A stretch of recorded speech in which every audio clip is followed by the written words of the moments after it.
Уважаем господин председател на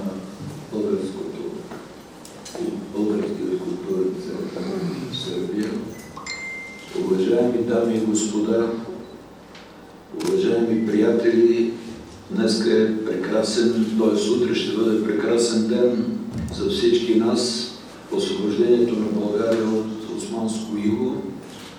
Благодарение на руските войски, подкрепени от други страни, българските опълченци, България се освободи и да живеем ние всички свободно.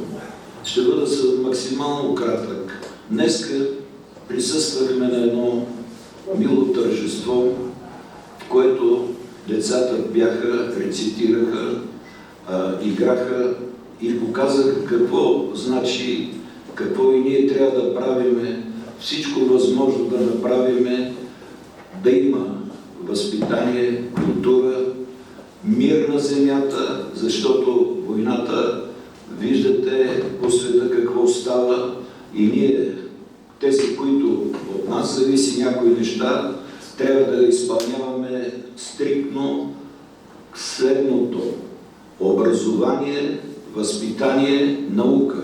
Благоевград е университетски център.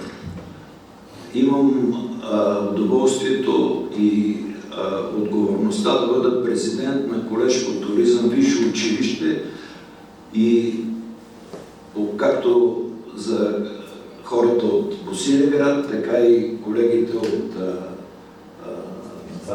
другите, винаги добре дошли, защото образованието, повтаряме, най-великото нещо, което ние трябва да направим. Възпитание, образование.